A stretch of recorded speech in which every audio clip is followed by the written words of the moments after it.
Well, if you receive our weekly newsletter that we send out every Friday via email, you know that each week I like to share with you a quote from a famous spiritual teacher. And this week, for Mother's Day, I shared the quote that was in our Words of Integration this morning from Julian of Norwich, that God is not only Father, God is also Mother. Now that would be a bold thing for many Christian pastors to say today, in the 21st century. And this was a woman saying it in the 14th century. So you can see why Julian of Norwich was silenced by the church, as many mystics were. Now, one of my all-time favorite quotes also comes from a woman. It's from the 20th century writer Anais Nin. And the quote says, "We do not see things as they are. We see things as we are. We do not see things the way they are. We see things the way we are." So, for example, somebody can see a photograph of a father out hunting with his young son. They're both wearing camouflage. The little boy looks really cute. They're holding rifles and they're standing in front of a deer that the son just shot, his first kill. And someone can look at that picture and say, that is such a heartwarming picture. How beautiful that the father and son are bonding at such a special and momentous moment. What a beautiful memory. Someone else can see that very same photograph and they could be repulsed and horrified by it. They might actually think that that was abusive for a father to do that to a child. We see things as we are. It is why someone can see two men, a gay couple, pushing a stroller, and they can think it is a beautiful expression of love and family. Someone else sees that same couple and they think that that is an expression of sin. If you watched the news this week, you may have seen that controversy about the latest ad for Old Navy. It features an interracial family.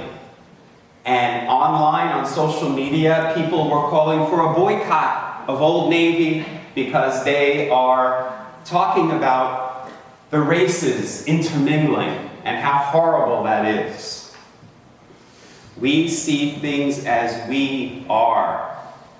The people of Jesus' day saw things the way they saw them for their time. So, for example, they saw someone with leprosy as being the product of sin. That if you had that disease, you must have sinned, or your parents must have been really bad sinners. That's how they saw it. They saw that it was acceptable to stone a woman for committing adultery. The men who wrote the Gospels wrote as they saw things. Women at that time were considered less than men. So how could the Gospel writers have written that God was a woman? Women were less than men. They were inferior. So how could the Almighty be female? So they wrote God as a man, and not just a man, but the words they used were Lord and Master and King. Now, I don't know about you, but when I hear the terms Lord, Master, and King, I don't think of love. That doesn't connote love for me. It doesn't connote kindness and acceptance and gentleness. When I hear those terms, Lord, Master, and King, I think of fear.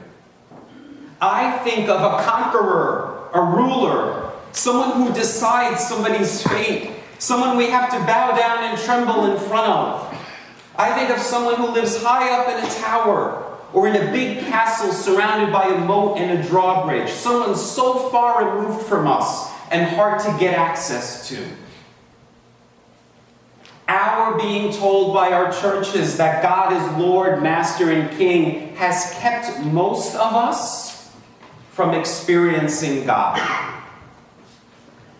If we look at God as someone who's judging us, that we have to earn His favor and tremble in fear in front of Him, someone so far removed from us and difficult to gain access to, we will not experience intimacy with God and oneness with the divine. We won't be able to connect with God if we view God such a way. Can you imagine what it would have been like for you if from the moment you were born, you were told by your family, by your church, and by the culture that God was a woman? Can you imagine how your spiritual life would be different today if God was explained to you as this loving, gentle mother who was there to comfort you and console you and nurture you and was always available to you? I think we'd be living in a very different world. We'd be living in a more loving world, a more inclusive world, a more peaceful world. But we didn't get that message because men 2,000 years ago, who viewed the world as they understood it, wrote that God was a man, and for 2,000 years we've been saying that. Most of us have never questioned it. In the Talmud, the ancient Jewish scripture, it says that a man is shown only what he's capable of thinking. That you can only see as far as your thoughts are. A man is shown what is suggested by his own thoughts. So if you've never thought of God as anything but a man, that's what you see. I know for myself personally that once I began to challenge my thoughts about God, when I began to shift those thoughts and to stop viewing God as the authoritative male who I had to please and tremble in front of, my whole worldview changed. I started to see and experience God everywhere. I felt closer to God than I ever had before. So, today we are going to be exploring who is God. As I said at the top of the service, the most recent Pew survey shows that most Christians today think of God as a man. Now, I loved when I first came to Douglas UCC a few years back, even before I was the pastor here, that this congregation, when we say the Lord's Prayer, we say our Mother, Father. I love that. And of course, that makes sense. If we were created in the image and likeness of God, then God would be both male and female. And as I shared with you last year, we looked at the Lord's Prayer in Aramaic, in the language that Jesus spoke. And we saw that the word Jesus used, translated back in the original Aramaic, actually isn't father or mother. It more accurately means birther of the cosmos. That's who Jesus was praying to, the birther of the cosmos. I love that. God isn't a man or a woman. God isn't a person. God isn't a noun. God is a verb. God is an action. It's the birther. It's the breathing of our breath. Bishop John Shelby Spahn says God is the source of life and the source of love and the essence of our being. So he says for us to worship God means if God is the source of life, then I'm going to live fully. And if God is the source of love, then I'm going to love wastefully. And if God is the essence of my being, then I'm going to have the courage to be all that God created me to be. Now, I understand why we want to personify God. I do. It is difficult for us in our times of need, when we need comfort, to pray to a verb or to pray to a concept. And how beautiful that we have Jesus, God in human form. Now, of course, Jesus was a male. If Jesus was a female, no one would have paid attention to her. No one would have thought anything about her. Her miracles would have been, she was a witch. This was witchcraft. But Jesus shows us a new way to be male. It's not the Lord, Master, and King, bow before me. I want you to be afraid of me. I'm controlling you.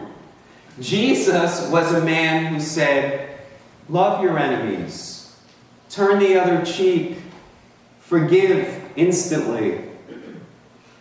Jesus had that perfect balance of the masculine and feminine. That's what he demonstrated to us. So that gives us kind of a clue as to who God is. Of course, I don't have the answer, but we're exploring the questions, which is what we do. So the other question is, where is heaven? Where is God? We've been told that God is in heaven. And so we've been hearing for 2,000 years that heaven is up in the sky. It's why churches are built with steeples. And they're built really high up so that your focus is up. Because that's where God is, up in the sky, in the clouds. That's what we were told. So we never questioned it. Never questioned it. Where is heaven? Where is it? Well, let's look at the people at that time. We said they saw the world the way they were. They understood that the world was flat. They understood a three-tiered world. They were on earth, which was flat. Up above in the sky was that man, God, sitting in the clouds. And down below was hell. A three-tiered world. That's how they understood it. Now, since then, we've been into space. We've gone past the clouds. There was no heaven there. And we've been to the depths of the ocean. No hell there. And yet we're still praying, singing hymns, and hearing in church that God is a male and heaven is a place in the sky. Still, 2,000 years later. Diana Butler Bass, who spoke with us at the conference last Saturday, she has a new book out which is called Grounded. And her premise is, we have been following a vertical understanding of spirituality. That this three tiers have informed us. That we have said, well, I got to get up there. That's the whole purpose of my faith, is to make sure I do everything right to get up there, because I don't want to go down there. And that it's seeped into our culture. That we have a vertical understanding of what it means to be successful. I need higher education so that I can climb the corporate ladder and live in the penthouse suite. Diana Butler Bass says Jesus did not have a vertical understanding. That's why she calls her book Grounded. Jesus said the way isn't this way, the way is this way. This way. And what did he say to us? Where's heaven? Jesus told us. I don't know why we didn't listen to him. His words were, the kingdom of heaven is at hand. It means it's right here and now. And he said the kingdom of heaven the place where God dwells, he said, it's within you. He never said it was up in the sky. He never said it was this way. It's this way. That's where heaven is. So why is our focus of our faith on the next life and the sky when Jesus was saying it's here and now? This is heaven right here. Your job, your calling is to make that heaven manifest on earth as it is in heaven. That's what he said in his prayer to the birther of the cosmos. So, that gives us a little bit of a glimpse into heaven. It's here and now. It's why we experience God in all of creation. Most of you tell me that you connect most intimately with God when you are in nature. And how blessed are we to live here in West Michigan, in this beautiful area where we can connect so deeply with God. Ralph Waldo Emerson, in his famous essay, which is called Nature, said this: "Standing on the bare ground, my head bathed in the blithe air and uplifted into infinite space, all mean egotism vanishes. I become a transparent eyeball. I am nothing. I see all. The currents of the universal being circulate through me. I am part or parcel of God." Sounds like he's in heaven. When he's walking around nature, he's in the woods, and he feels the universal being circulating through him. He's nothing, but he's everything. That allness, that's what God is. That's what heaven is. It's that experience. So today, we are celebrating the birther. And so I want to invite you this week, the week leading up to Pentecost, to go out and to go into nature, which is where God is, and to see God in all of creation. And I'd like to challenge you in your prayer time for you to think for yourself, who is God for me? When I pray, who or what am I praying to? And is my focus on the next life or on this one? Creation is calling to us. God is still speaking to us. But we have to take time to pay attention and to listen. So let's commit ourselves to doing that this week, starting today on Mother's Day Sunday. Namaste.